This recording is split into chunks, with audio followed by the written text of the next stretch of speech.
this is Liling Pang from Trekkaroo, and we are going on our second virtual field trip to the country that's behind me. I'm not really there right now because I'm stuck at home, sheltering in place just like you guys. But we are heading to Peru with our friend Mariana Watson from Coltur, Peru. So Mariana, will you introduce yourself? Tell us a bit about yourself. Yeah. Hi, Liling. Thank you. I'm going to enjoy so much to show you all my country. And yeah, I work now in Coltur, Peru, which is a really amazing place to work in and travel. But I come from a museum world. I was director for the Larco Museum in Lima for a long time, over 20 years. And so my background comes from education. So I hope today I will give you like an educational point of view of visiting Peru. Thank you so much. So I think the kids are ready for you to show us where we're going to be going. So today I will start our field trip to Peru with this cute animal around here. This is an alpaca. Yeah, which is one of the most cute animals we have here in Peru. And probably the one that you have heard before, the same one with this one, a llama, no? I was wondering to ask you a little bit of what do you know about Peru? Because yeah, llamas are popular, but here there's also another cute dude that I really like. And I don't know if you knew that this character, Paddington Bear, was inspired in a bear we have here in South America. No, you see here that Paddington Bear comes from darkest Peru. This is the bear that inspired the stories on Paddington Bear. There's only one bear in South America. Look how cute it is with this like big glasses. That's why it's called a spectacle bear. No? And guess where he lives? Lives around here, Machu Picchu, which is the most important archaeological site that everyone around the world wants to come and visit. Wow. You know? And so it's a little bit of an introduction of what you already might know about my country, so we can start and go into different layers of the country, you know? Because yeah, you probably have heard about Machu Picchu, and of course the famous Incas. No? The Incas that were the rulers of Peru about 600 years or a little more ago.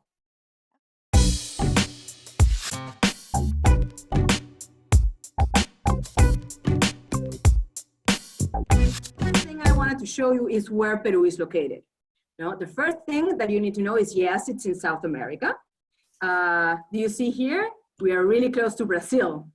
And Ecuador also is our neighbors in the north, and Chile and Bolivia, no? And Colombia.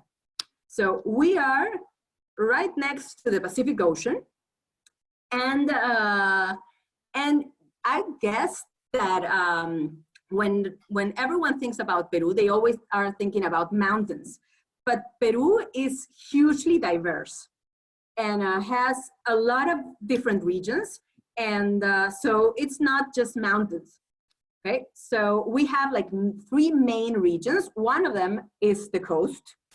It's a very dry coast, and we have one of the most productive oceans. So seafood here is amazing. The ones that have been to Peru know that ceviche and arroz con mariscos and things like that are really, really good. No, and it's really dry. So so the coast of Peru looks like this, and our cities are in the middle of this. Then you have the Andes. The Andes is the mountains. We have this mountain chain that goes all along the territory of Peru, and there are a lot of cities around them. And what do you learn over there? You learn about glaciers and snow peaks and lakes and rivers, how rivers are born and then they get into the ocean. You know? So it's completely different from where I live. I live in Lima, in the coast, in that desert that you saw before. But there's also this area, the Amazon rainforest. 60% or more than half of the country is rainforest. And we will look into this a little bit further in the field trip.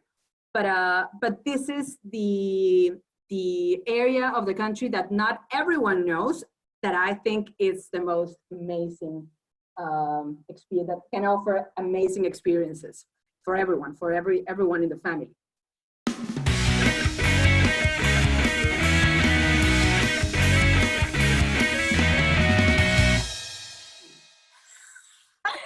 So do you see this white thing in this cliffs?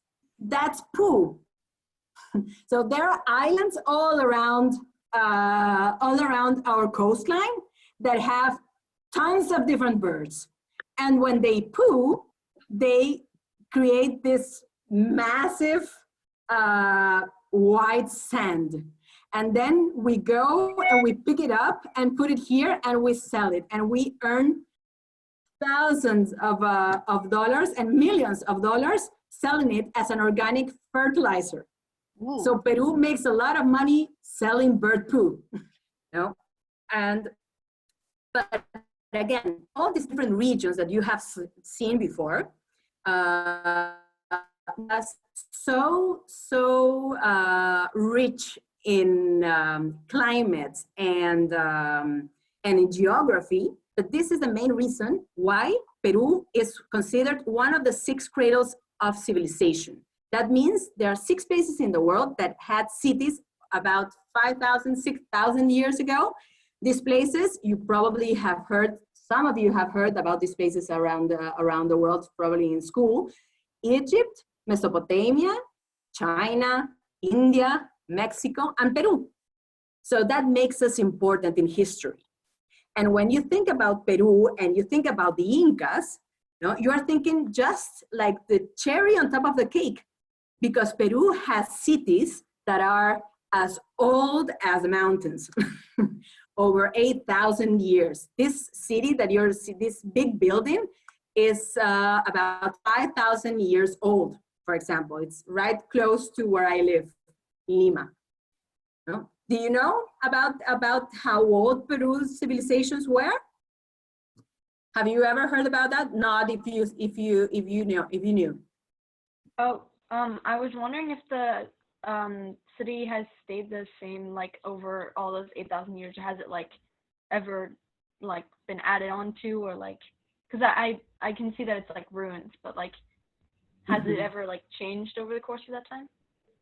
That's a really good question. There are many cities like this one around Peru, especially in the coast. But what happens is what you say is that when a special place is, when people live in a special place, they will use it again and again and again over time. So there are few places around Peru that you will be able to see a big building like this one. What happened with Caral, the building you are seeing right now, and it's actually one of 50. We have just been there about a month ago, 2 months ago. Now there are 50 buildings like this, all really close by. And this special place was abandoned. And that's why you see it exactly like this, well, in ruins, but this is the way it was 5,000 years ago. But many other places were used and used and used again.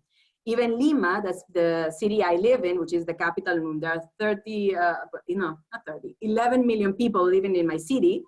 And from one block to the other, you can find an archaeological site and a really, really modern building right next to it.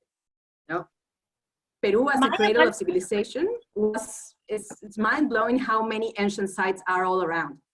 Maya wants to know how many buildings there are in a city like this. In this particular city, there are 50 buildings like this. This is Caral. But for example, in Lima, Lima, the capital, there are over 380 buildings like this all around the city. So you have modern buildings and the archaeological sites in the middle of it. And that's really unique. That's something that you don't see in most cities.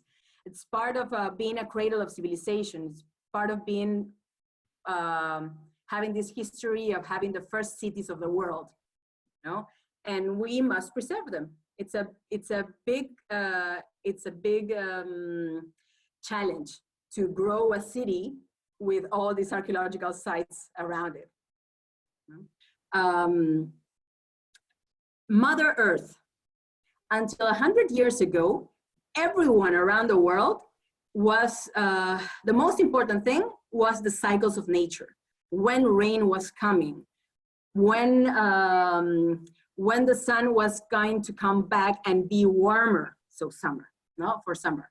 No, because all the things that you see now in your supermarkets, they come from farmers. And when you come to my country and you go especially to the highlands, you will see how important it is still today, the hard work related to Mother Earth. We call it Pachamama here.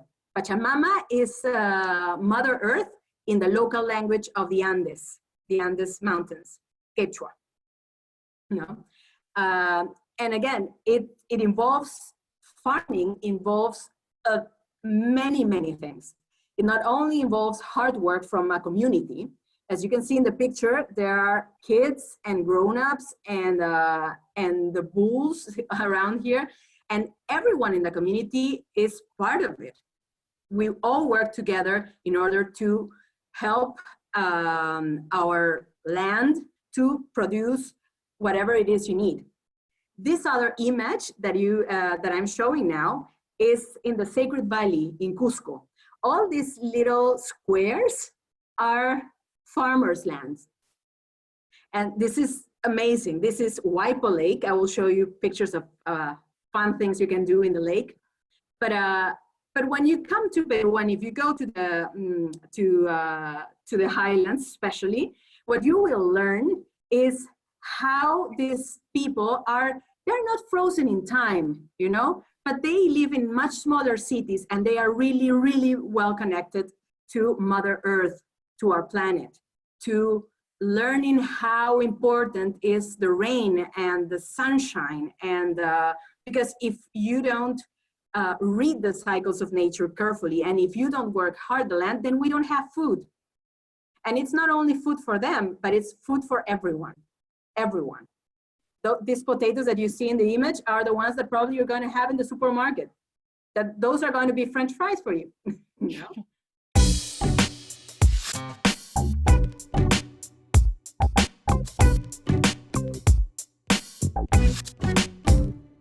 Yeah, we have over 3,000 different species of potatoes. And we use it for French fries. We use one kind of potatoes to do puree. We use another kind of potatoes to do a roast. We use a different kind of potatoes. We have over 3,000 species of potatoes here. You know? And we also have over 55 varieties of corn. You see all the different colors and shapes. You know? We even use corn, this purple one, to make a beverage that we call chicha. It's really sweet, and we use it with lemon and sugar, and it's, instead of lemonade, we drink chicha. Yeah, that's, so we use corn for a lot of things here. And so these women will let us know how they use natural dyes, you know, in order for us to have beautiful textiles, like a sweater or a pashmina or a hat, you know, like the ones you have, Kevin. You know? They are all made, they dye with different plants, so they get all the colors without any chemicals. You know, it's amazing to see it. You know? Or you can also go and visit the hat maker. She's Elvira, she's one of my favorites. She's like a doctor for hats. She lives in Maras, and she has been doing this for a long time, and her father before her. So she has a story for every hat she makes. And she makes it with her own hands. And when someone has his hat or her hat ruined, she fixes it. And she has like a story the same way doctors have. You know? And yeah, it may sound like, okay, no, but it's so amazing to share all these stories and how they live, and all the values related to working as a community. You know? And this one is my favorite. I met him in February, just this past February. He is an engineer. And you see that bridge in the back? That bridge is knitted. So there, every June, there, with him as the main engineer, this bridge is made again, is knitted again. And this bridge, they do this traditionally since Inca times. So they have, these communities have been doing the same bridge for over 600 years now. No? And then you meet him and he will tell you how he carries on this legacy of building, of knitting the bridge. No? And for me, these stories and meeting these people and see how different at the beginning they may look and how similar to us they are. They like hard work. They are really curious. They are, the family values are so important. No, and yeah, he gave me this. I don't know if you see my my screen. Better bring this to me. He gave me this small bridge to remember him. So it was one of my most beautiful experiences meeting all the locals. You know, this is part of the of what you need to do when you visit the country. No, I wonder. I have a question. Yes. Do you know why they all wear the same colors? It seems there's like a lot of reds and blues, and actually primarily red in all the clothes. Many years ago, so many years ago, yeah, color meant different things. But more than colors, the meaning comes in the designs. So each community has a certain different designs, and they are like really proud. And you probably may not know it or not see it really clearly, but the designs represents sometimes snakes, which are represents the power of the underworld, which is Pachamama, but in a powerful way. Or sometimes felines, or sometimes condors, or even the mountains. So it's more the design on the fabrics than the colors, but they like to dress colorful and yeah, it's part of their traditions, and it matches so much with all the green and all the colors of the mountain region. Yeah, it's beautiful. Yeah, here we're playing. We met these kids in Corcor community, and he tried to show us how to play the spinning top, and it was so hard we couldn't make it. And it was so easy to him, and we spent an afternoon playing with them, and it was so fun. And we felt they were making fun of us because we couldn't do anything of this I don't know, outdoors games, so simple, but they were really hard on us. No. Yeah. Another thing that we like to do as a family is going to the markets. Here we were tasting chocolate, yeah, because Peru has really good chocolate that comes from the between the rainforest and the Andean region. So Mariana, Lucia has a question, and Yes. she's wondering if the hats that you guys were wearing in the previous picture, those round hats with the something at the top, Yeah. do they have any special meaning? They do actually. They every community around the Sacred Valley, they wear different hats. Did you saw the other ones that were white? Not from the hat maker from Maras. These hats are worn. Sorry, my English sometimes can be can be hard. But these round hats are used by the Chinchero community and this particular community has like these little peaks around the hat. That means mountains. It means the power of mountains. Mountains are sacred and they have a really important meaning. They are Mother Earth, really close to heaven. That's why the mountains are so important to most of the of ancient societies, not only in Peru.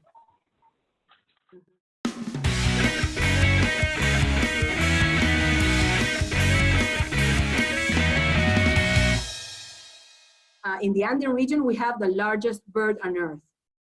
If you actually see a condor, you just to imagine the size of it, it's two adults putting their arms wide open, and from one hand to the other man's hand, that's the size of a condor with their wings open. It's really big. And they get to be really old, like 70 years, and they mate with just one partner for life. Now, it looks like this. It's a vulture.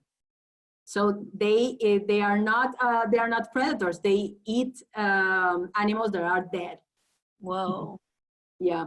Look at that guy. Yeah. And this was Vera's idea to show you what we did last time we went to Cusco. We have been in Cusco for, I don't know, 10 times now. And we always do different things. Now, last time we went horseback riding to the Valley of the Condors, to Chonta. And also we like to hike as a family. Here we met Diego from Brazil doing this hike. And actually they left us and started talking Spanglish between them. It was fun to meet kids from other countries as well. This is Moray. This is a mother and daughter trip we had 2 years ago. We did this hike to get to Moray.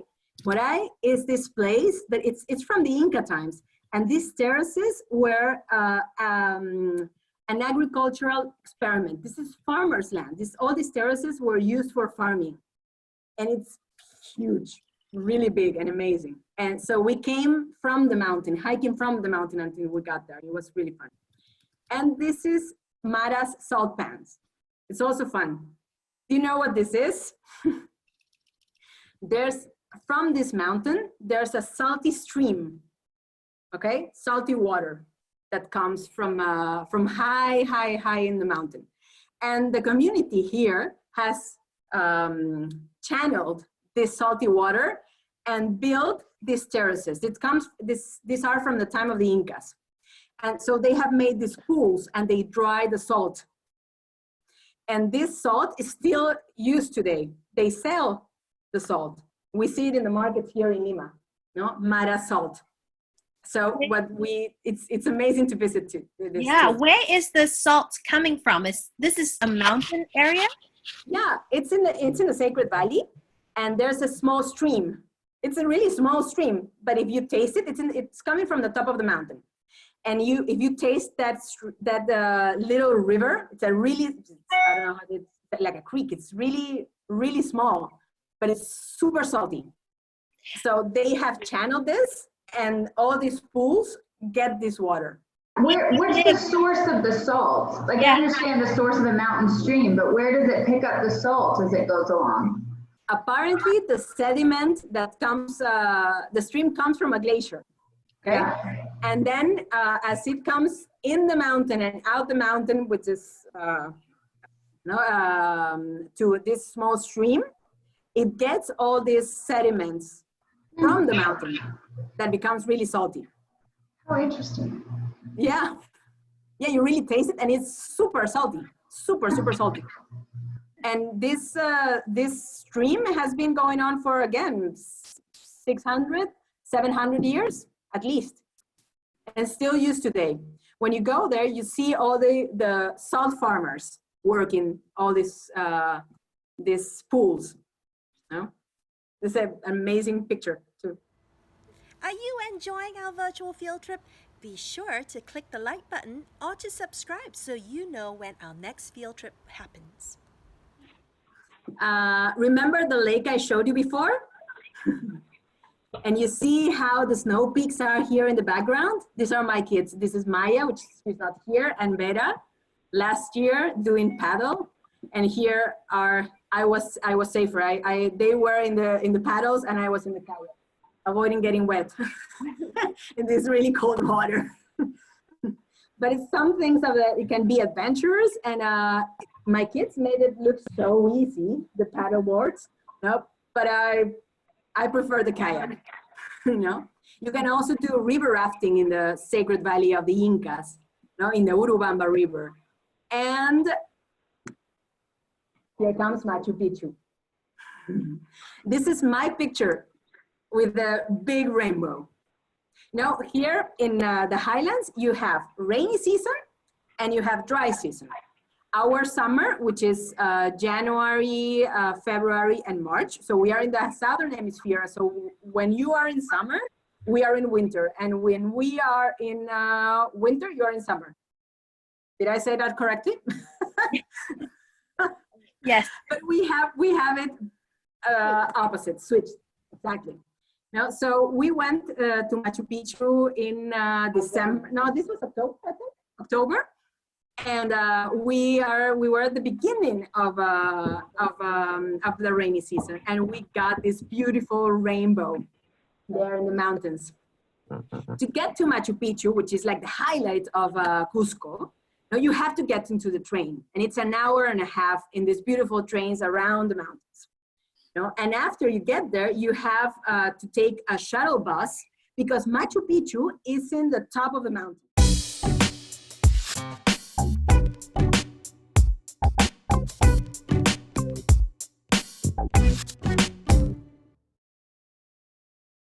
The Incas flattened kind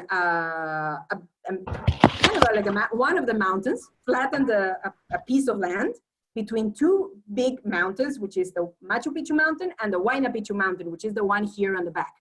And they built this big city. They used the stones that were around the area, and they carved it in a way that if you see here in the back, this is how they use the rocks for the residential areas, no? And you see the difference with this wall? This is a special wall because the Incas built different the walls. See, this is nicer than this one. This is imperial Incas. So there was one big ruler that was called Pachacutec, and he was the one that became, that made the Incas a big empire. Now, the Inca Empire was not only from Peru, but also the Incas ruled territories from Ecuador, from Argentina, from Chile, from Colombia. No? And Machu Picchu is one of the wonders of the world now because it was forgotten.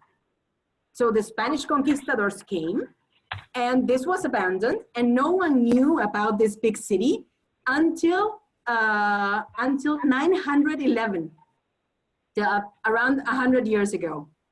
And then archaeologists started working on this, and now you can visit it, and it's big, really big, and it has residential areas, has farming areas, and there are special temples to see the skies. And why I will tell you a little bit of seeing the sky. The sun, the moon, the stars, they are the information that every agricultural society, that every farmer needs to understand the cycles of nature. When rain is going to come for me to plant my potatoes. No? Or maybe the sun is not warming enough. What's going on? Maybe later on in the year, the summer is coming. No? So they had these observation temples to see all the different stages and seasons of nature. You know? So Machu Picchu is not only a beautiful place to visit, but it has also a lot of meaning for these ancient societies. Do you know how long it took to build that city and like how many rocks and stuff it took? How many years it took to build? Actually, it was abandoned, so it was not ready when it was abandoned. But the archaeologists said that it started around 1200 after Christ. And the big ruler that I was telling you about, which is Pachacute, which is the main ruler of Inca times, is from 1400. So probably 200 years, 150 years took to build this. And it was, this city is in the middle of the road. Well, there's no road actually, but that's why you have to get with the train. But it's in the middle between the rainforest and the highlands.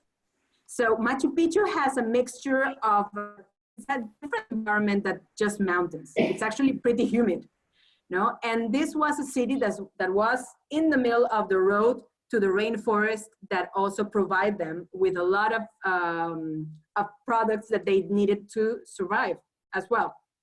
No? But yeah, over 200 years, I guess. Mm-hmm. Yeah.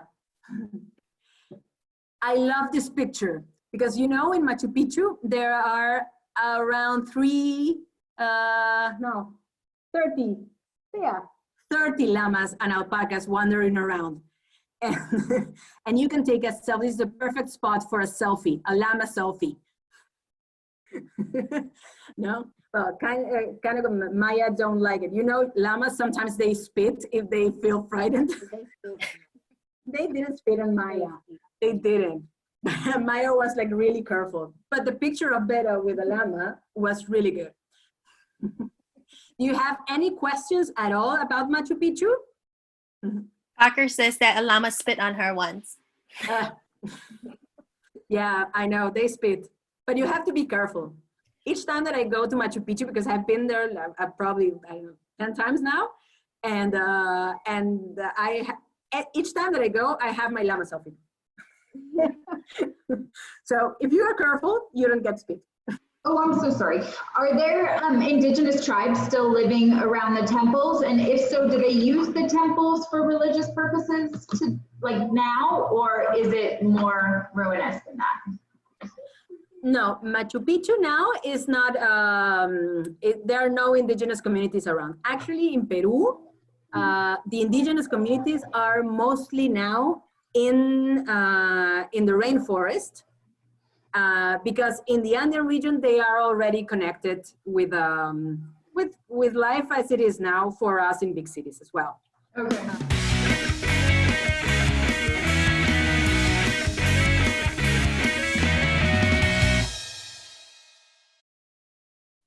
No? We also have a real mountain in Peru. I don't know if you knew this, but we have there's this area in Cusco around the Ausangate chain that has all these sediments that make the land really colorful. So when you go and see, it's like many mountains with these different colors, greenish, reddish, and yellow, but it's really, really up there in the mountain. So it's really high, but it's a huge area. This is the mountain that is more popular. It's called Vinicunca, but it's not only that mountain. So there are Rainbow Valley. It's a Rainbow Valley actually, no?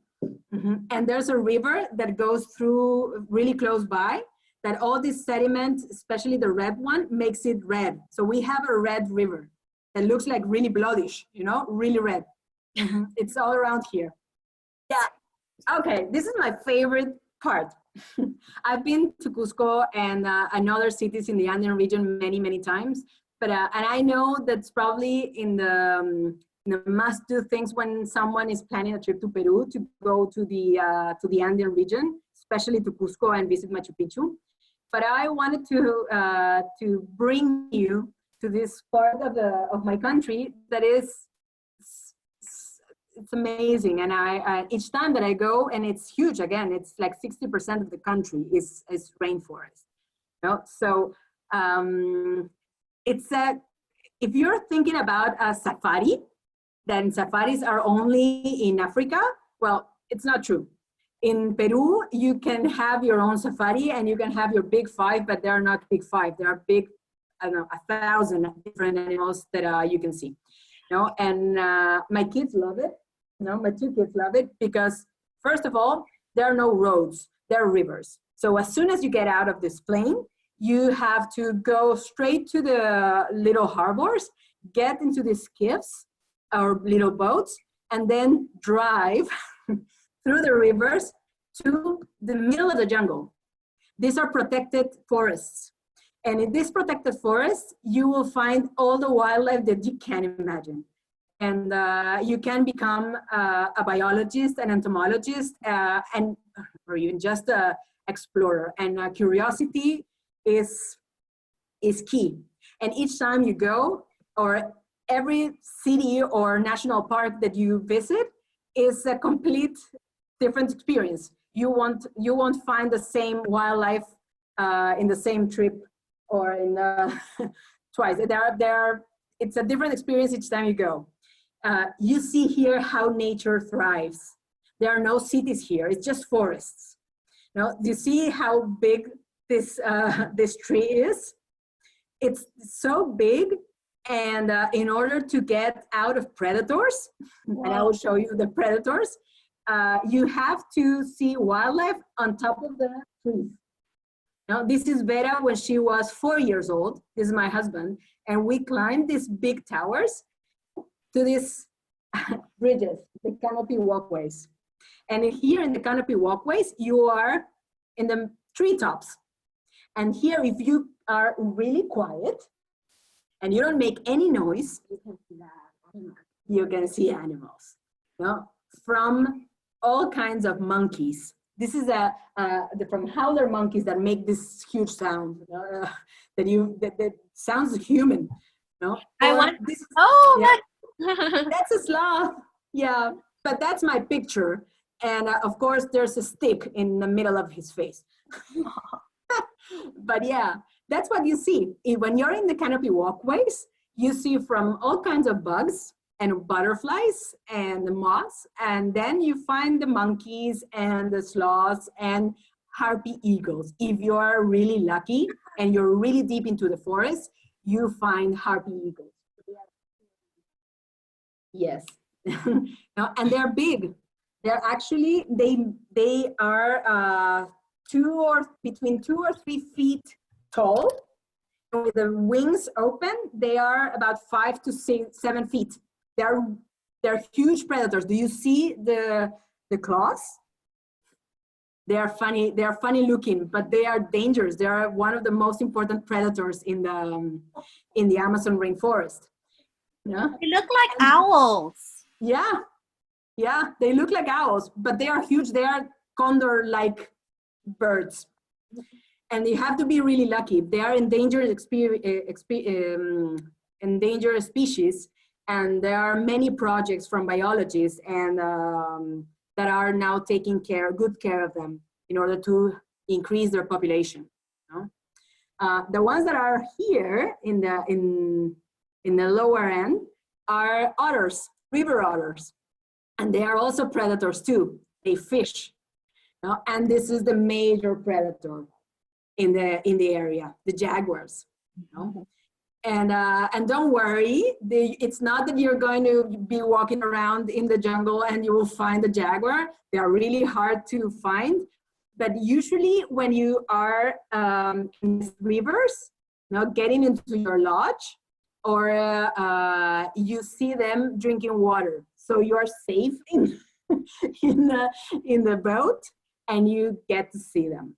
You know? But you have to be really, really in the forest. You know? This is another thing that I don't like as much. Do you see what I have in my arm? What do you think that is? A huge spider. It's called tarantula. And they don't bite. If you just stay still and you see how at ease I am, no, just stay just really quiet, and you can have them like running around your arm. Or you can find things like this when you're doing jungle walks, snakes, all kinds of snakes, boas and anacondas. Anacondas are big, no? You're very brave. You're very brave. Yeah, but it's so fun. My kids have done it. Actually, Vera has seen a boa And guide, because we are always with specialists that I was with my kids, and the guy said, someone wants to put it around your neck. And I was 4 years old. I said, I want, and I put it around my neck. Yeah. Like a star. If you are with a specialist and someone that really knows how to handle these things, because if you're going there, you need to have a specialist with you. No, it's not that you go around and wander the jungle without anyone that knows how what the dangers are. But I've been there with many times with kids, and it's a safari. It doesn't get much better than this. If you want to see nature in its real dimension, this is it. This is Maya fishing piranhas, and don't worry, we put them back in the river. No, but yeah, you can fish piranhas.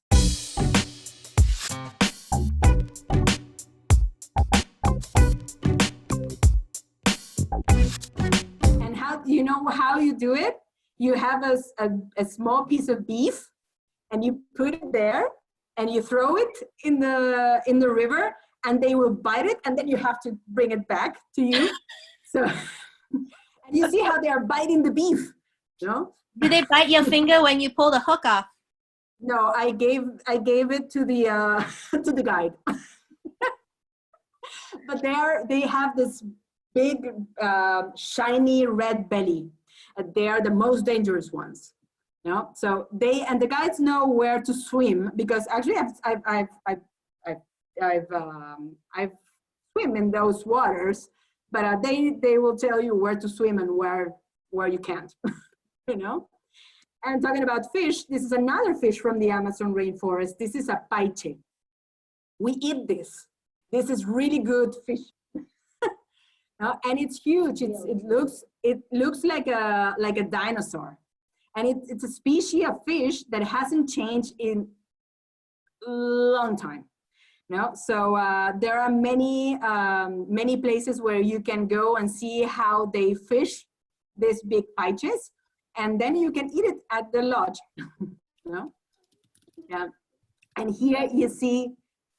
Have you been to aquariums? And in the US, there are great aquariums there. And have you seen really small frogs? And then look at this one. This is my foot. Do you see this frog?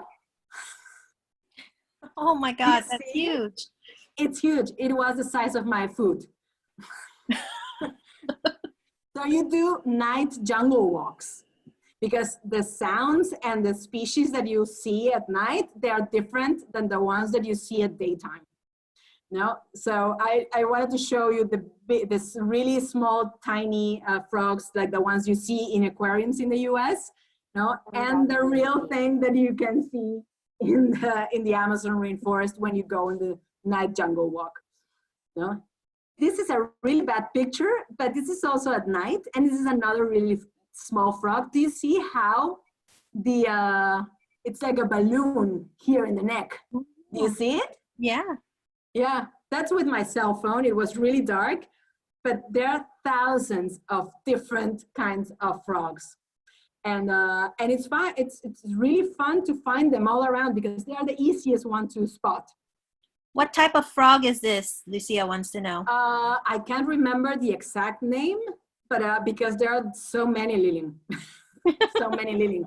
But these are the ones that they how do you say inflate? They put this big, they do this, and they make a sound to attract the mate. So he's flirting, actually. Yeah. Yeah. And the Amazon rainforest is also home to the scarlet macaw.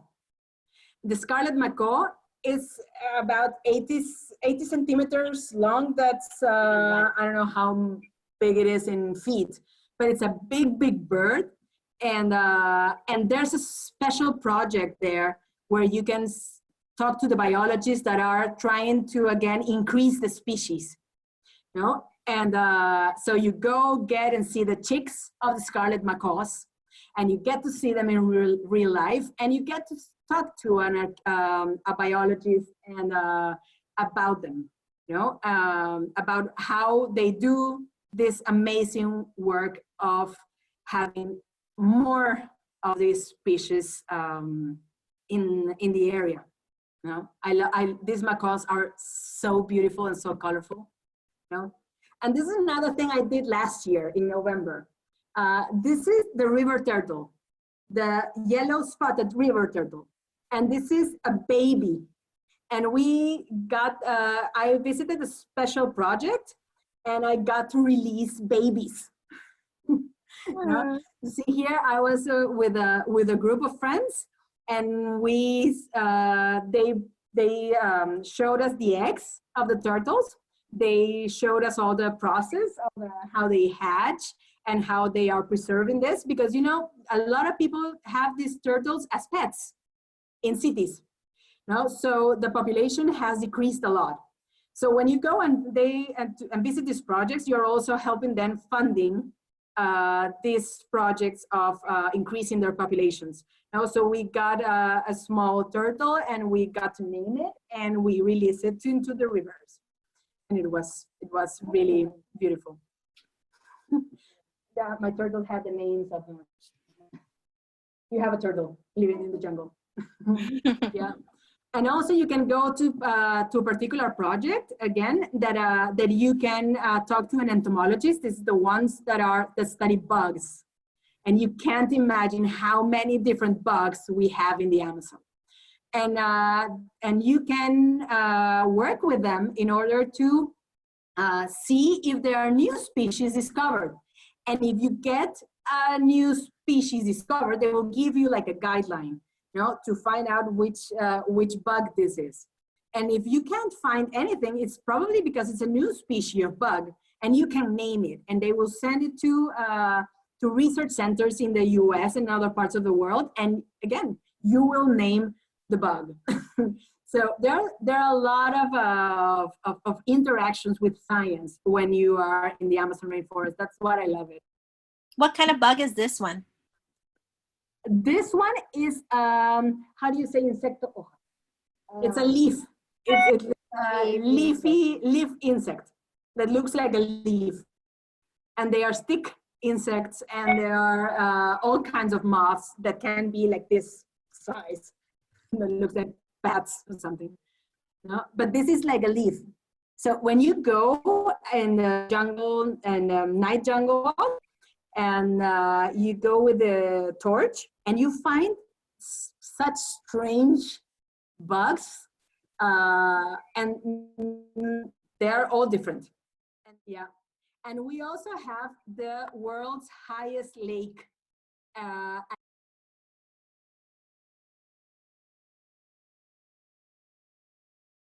At more than 11,000 feet. And the most interesting thing about Lake Titicaca, that's the name of the lake, is that we have communities living in the lake in these floating islands made of reed. This is the lake. Lake Titicaca is big, huge, looks like an ocean. And inside of it, we have communities that have used reed. No, they have cut reed, and they have built everything with the reed. Wow. You know, even their houses, they even eat the reed. It's good, it's like sugary. You know, and they live there. So you go and visit, and they show you how they live in these islands, and they just float around. They are not anchored. No, they are float around, and there are families living in the same island, and sometimes when they fight between families, they get this big saw and cut the island in half and then float away. Yeah, so it's fun. This is in Puno area in the highlands. Yeah. So it's fun. There's so many different things and so many different regions to see in Peru, and it's just it ignites curiosity, and I don't know. It's different to see this in pictures than actually come and visit it. And but I hope these images have made justice with hey. She has a reed. Maya. This is, my mom got this at the same place, and made out of reed. Yeah, and it's made out of the same material. And we had this for a long time, and I just played with it most of the time we had it. And like I noticed that it's like sometimes like it's like a smaller version of what they did back then. And then I also saw how they make it. And I saw how they construct the whole boat. Do you have a question about what we're talking about today? Leave your questions in the comments below and we will get right back to you. Thanks, Mariana. Bye.